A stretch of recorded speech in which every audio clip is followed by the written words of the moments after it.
Okay, the Leprechaun, back at it. Much love, peace, blessings to all my subscribers, all the viewers, friends, family, foes, lovers, haters. Today I wanted to talk about some law being passed here in Michigan. Michigan House passes a bill that could make using wrong pronouns a felony, finable up to $10,000. That's what they doing in my state of Michigan.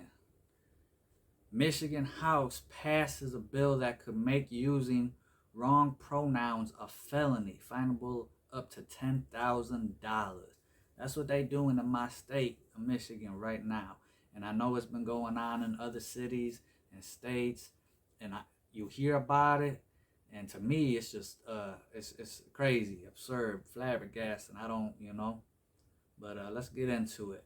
A recently passed bill in Michigan could make it a felony to intimidate someone by intentionally using the wrong gender pronouns, according to some legal experts. Michigan State House of Representatives has passed Bill HB 4474, a piece of legislation that criminalizes causing someone to feel threatened by words. Under the new bill, offenders are guilty of a felony punishable by imprisonment for not more than 5 years or by a fine of not more than $10,000. Intimidate means a willful course of conduct involving repeated or continuing harassment of another individual that would cause a reasonable individual to feel terrorized, frightened, or threatened, and that actually causes the victim to feel terrorized, frightened, or threatened, the bill reads. The bill specifically addresses sexual orientation and gender identity or expression as protected classes. According to the bill, gender identity or expression means having or being perceived as having a gender-related self-identity or expression, whether or not associated with an individual's assigned sex at birth. Critics are accusing the bill of violating the First Amendment. Make no mistake about it, those advocating for the legislation will wield these policies as a weapon capable of destroying conservative expression or viewpoints grounded in the sacred, distinguished professor emeritus William Wagner told the media outlet The Daily Wire. The state of Michigan is now explicitly allowing the gender delusion issue to be used as a protected class. This opens up numerous issues when it comes to the courts and the continued weaponization of the system against conservatives, State Representative Angela Rigas said of the bill. She continued, "We saw similar concerns when they wanted to pass blocks on conversion therapy. It seems Dems want to be in the business of telling people how to think. The bill was passed by the Democrat-controlled State House in a 59-50 vote. It now moves to the Michigan State Senate for consideration. If approved by the State Senate, it will be sent for approval to Governor Gretchen Whitmer, who is expected to sign it." Gretchen Whitmer, she's something else. For anyone who don't know or not involved in the Michigan politics, Gretchen Whitmer, I did not vote for her at all, first or second time. Michigan lawmakers gave final approval to legislation banning conversion therapy for minors as Democrats in the state continue to advance a pro-LGBTQ agenda in their first months in power.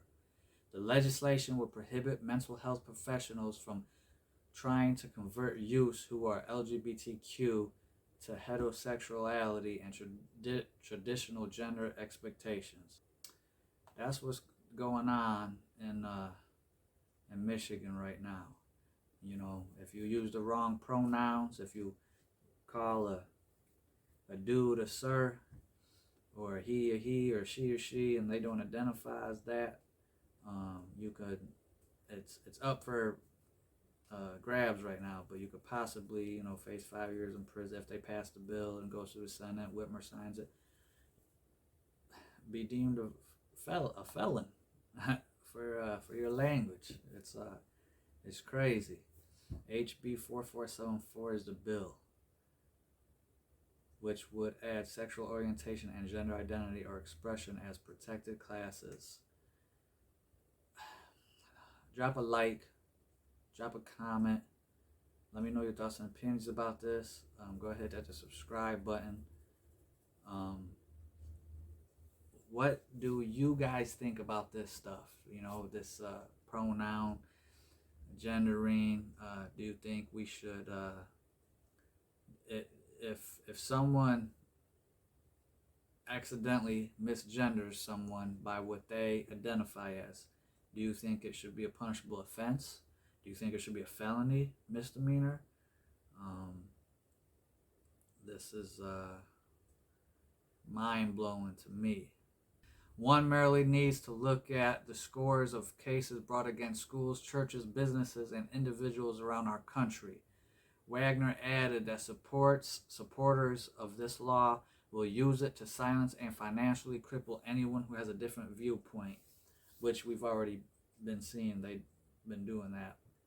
Democrats in California advanced legislation this month to consider a child's gender affirmation a part of his or her health, safety, and welfare when it comes to custody disputes, meaning parents who affirm their child's transgender status would be favored in a battle for custody. This administration has given almost $4.6 million to help groups in foreign countries promote LGBT initiatives like drag shows and pride parades. Yeah, insane. Definitely. And look, again, I made some videos about this. I don't care what people identify as. I don't care what your gender is. I don't care how you identify your gender. I don't care about no, trans or any of that stuff. I know people from all walks of life, all corners of the square. You know what I'm saying? All avenues of the world, and I love all people, and people love me. But there's just some things that just, again, this starts to threaten our First Amendment. I said that in a different video. A lot of what the law people are doing, the Congress, the politicians, what they're doing is making a way to take away our freedom of speech. That is clear. You can see that, absolutely. This article from Newsweek: Michigan pronouns law probably is unconstitutional. You think? The bill reaches the use of force intimidation based on any of a number of characteristics, and gender expression is one of them. But I would like this to mean that the language simply brings within the statute acts of violence or intimidation undertaken because the perpetrator perceives the victim as a member of a group he or she hates, including hatred or transgender individuals. James Gardner, constitutional law professor at the University of Buffalo, told Newsweek. So the Detroit News. Washington County's prosecutor, the Democrat sponsor of the bill, and two Republican lawmakers who voted for it said critics are leaping to a legal conclusion that is nonsensical and not rooted in fact. It doesn't criminalize words said in the pulpit, said State Rep Graham Filler, an attorney and Republican from Clinton County who voted for the bill. So we need to vote him out. In other words, preachers will still have the First Amendment right to criticize homosexuality and gender identity without fear of prosecution.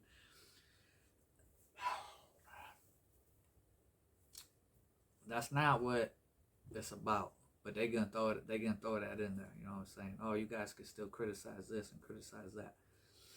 And people do criticize it. Don't get me wrong. But it's another stepping stone.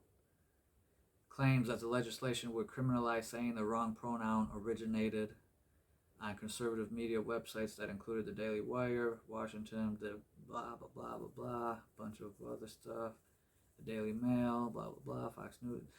Reports started getting published a week after the Democrat-controlled House passed the bill 59-50 with support from filler and Republican reps Mark Tisdale of Rochester Hills and Tom Kuhn of Troy.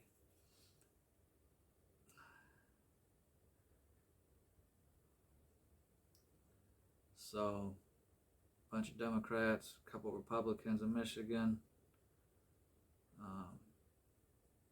Yeah, that this is the bill that's up.